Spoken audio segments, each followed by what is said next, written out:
it's time to trust our instincts, close our eyes, and leap. But before we do so, we must get in touch with that inner voice of truth. So, what does your inner voice sound like? When you first heard it, did you recognize it?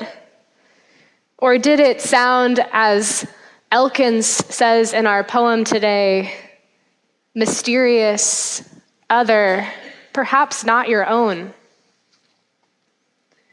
When in your life have you leapt to freedom and defied gravity?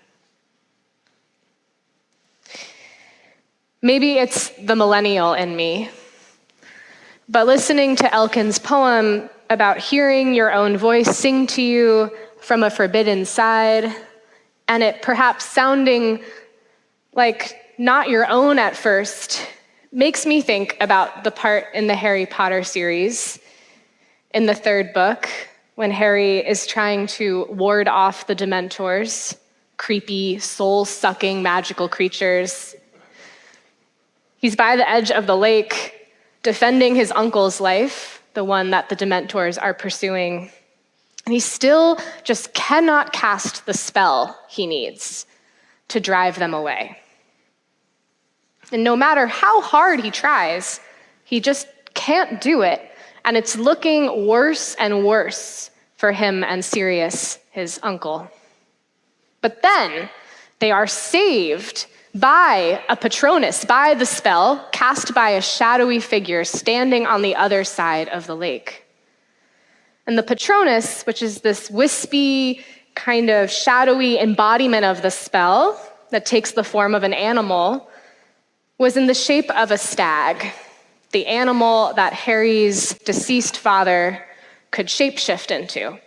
So Harry, on the edge of consciousness, sees the stag, sees the figure on the other side of the lake, and believes, incredulously so, that it must be his father. But later, Harry learns, and we learn, that it was Harry himself, that he later on used a magical instrument to go back in time and save his own and his uncle's life, and that the figure was himself. The spell he cast his own, celebrating the memory and power and connection to his father. So Harry's own voice, his own power, singing to him from across the lake. It was mysterious, and he mistook it for somebody else. And not just anyone, but a parent, a teacher that he grieves, that never really got to teach or parent him, at least while they were both alive. But the figure ended his own magic, and his own voice saved him, because when he went back in time and stood on the other side of the lake, watching his past self become weaker and weaker, waiting for someone to magically show up, no one did. And Harry realized it had to be himself, and that he could do it, that he could cast the spell he had struggled so profoundly with, because he had to do it, and he had been shown he could, emboldened by the belief it was his father. 3 things stand out to me from Harry's story. 1, sometimes it's hard to recognize our own voice. It's hard to show up for ourselves, especially if it is entangled with grief about wanting somebody else to show up, or wanting things to be different, for parents and teachers and mentors to still be around or alive. 2, even when we must listen to our own voice, and when we are alone in needing to show up for ourselves, we are held and emboldened by ancestors, by loved ones, whose power carries us forward. And 3, we never evolve past the leap towards our own voice. It is always a risk and an ongoing process to trust our voice and trust our own powerful truth. There are so many different reasons why it can be so hard to trust ourselves and take these leaps of faith. We leave behind perfectionism, what-ifs, fears, and anxieties. And no matter how comfortable we are or become with ourselves, we never quite evolve past the work it takes to trust that small but true inner voice that speaks to who we are and listen to the call of our heart. So, how do we leap? One of the reasons it can be so difficult to be our true selves is simply the fear that if we are fully ourselves, we won't be accepted or loved by others. And one of my favorite stories about this fear is a children's book called A Bad Case of Stripes by David Shannon. And maybe some of you have read it before. This story is about a little girl named Camilla who really, really loves lima beans, but she never eats them because she is too worried about what people will think of her. Then one day, while trying to decide what to wear to the first day of school, she looks in the mirror and sees that she's covered in stripes. Her mom, completely bewildered, keeps her home from school. They see the doctor, they get a prescription for the stripes, and the doctor says they should clear up in a few days. So she goes back to school, but she still has the stripes, and the other kids make fun of her, and even discover that if they call out different colors and patterns, she'll turn into those too. So the principal sends her home because she's too much of a distraction. And poor Camilla is embarrassed that no one even wants to be around her.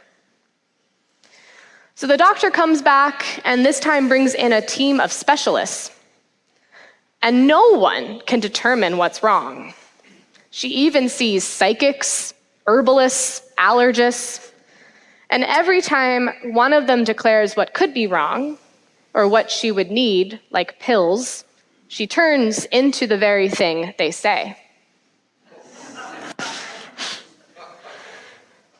One doctor encourages her to breathe and become one with her room. And poor Camilla says, "I wish you had not said that." And then melts into the very walls of her bedroom. All hope seems lost at this point. And then a woman, a stranger, appears at the front door of their house and enters Camilla's room. She sees what has happened and declares it is a bad case of stripes. One of the worst she's ever seen. She pulls out a bag of small green beans and says that she thinks she can help and asks Camilla, "I bet you'd like some lima beans, wouldn't you?" Camilla wanted them more than anything in the world, but instead she refused and says, "No one likes lima beans, especially me." The woman starts to leave, says she must have been mistaken, and Camilla thinks and suddenly realizes that maybe being laughed at potentially for liking lima beans was nothing compared to what she was going through. So she calls out, "Wait, the truth is, I really love lima beans." The woman smiles, walks on over, and pops a few into Camilla's mouth. And Camilla and all the parts of her that became her room jumble back together, and she is herself once more. The woman says, "Yes, I knew the real you was in there somewhere." The truth brought her back out of incredible discomfort and confusion and fear to herself, to the real Camilla. So we may not suddenly develop stripes or physically turn into whatever wild thing someone calls out we may be or look like this, but it does become very uncomfortable when we are not listening to that voice inside, when we are far away from who we are, from the truth of ourselves and our lives. So, what have been your lima beans, if you will? What truth about yourself has been challenging to own and to love?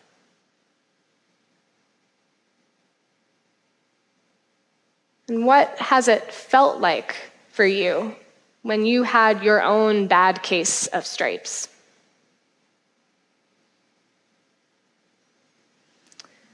And who or what supported or emboldened you through seeing the authentic you, through their love, to come back to the truth?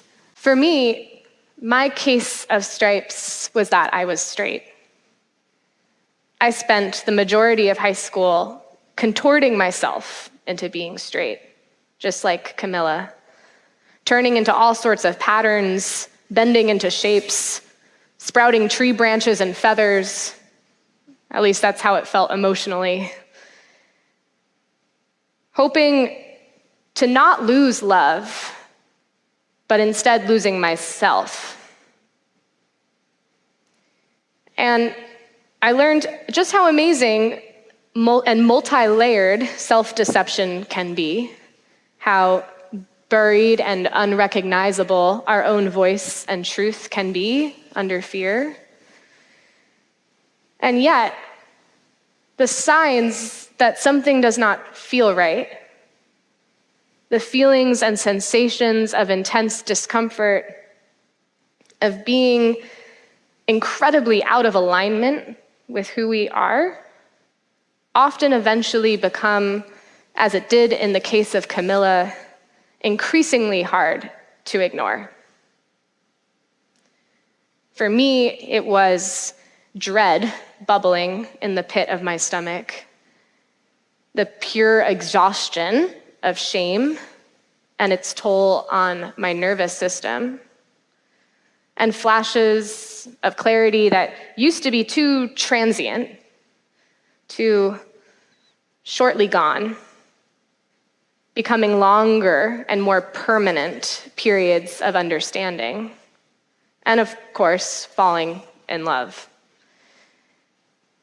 Everyone's experience is different and has a different timeline, and there's no value judgment in when the stripes become impossible to ignore. And for many, too, for various and very real reasons, it is not safe to come out. And that is not a denial of truth, but a necessary act of survival. But even when my stripes were gone, even with coming out 11 years ago, for me and for so many others, it's often so much more complicated than just that initial moment or moments of truth-telling. It wasn't like I came out and then suddenly this truth was clear and there were no more stripes ever again. Instead, it was the start of a journey of learning how to continue to show up for myself, to not only leap forward to my own truth and my own voice, but to just recognize it in the first place, who I really am. Also learning how to trust the support I received from those who brought me lima beans, those whose compassion and confidence and love carried me forward and brought me closer to true love with others and myself. There is a beautiful card from the tarot, the divination tool people use for self-reflection, called the Fool. It's card number 0 in the deck because it's the place we all begin and the place where we end back up at each new beginning. And whenever we start a journey, we are a fool. It takes some foolish energy, some willingness to embark on something new and to take a risk, whether it's owning a truth, starting a relationship, a career change, a move, deciding to become a parent, or beginning a big creative project. Leaping towards our own truth, our own voice, requires us to be fools, to drop down into our heart, to become vulnerable and admit we like lima beans, or to speak the truth and show up for ourselves in ways that are courageous, challenging, or sometimes even painful. The Fool is card 0 because we truly never stop leaping. Even when we're practiced, the truth changes. Relationships change. Our ambitions change. Our whole sense of self can be overturned. And it is challenging to keep listening, to keep honoring that voice of truth when we know it means we have to leap.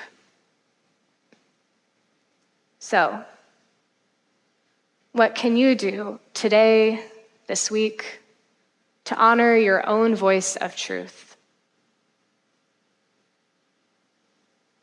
What do you need to leap towards it? And how can you be a little more foolish?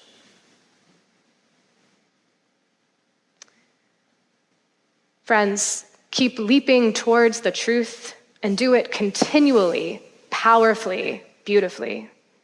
Fall in love with your own voice, that voice deep inside of you that knows who you are. Open yourself to receive the care and confidence and love from loved ones and ancestors. Allow them to embolden you to trust yourself. And may you be an utter, total fool in the way that you show up for your heart. May it be so.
You're visiting with us online today.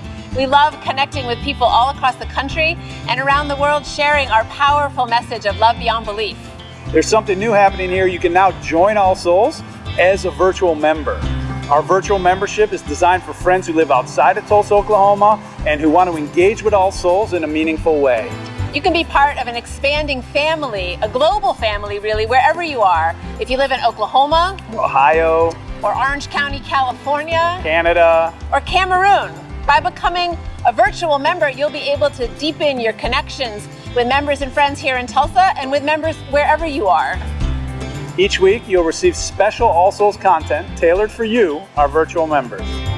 Virtual members have access to pastoral care, to personal prayers, and also receive invitations to exclusive web events.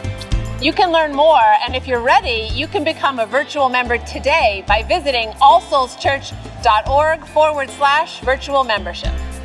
We're grateful our ministries are having a positive impact on your life, and we want to share the good news of love beyond belief with more and more people.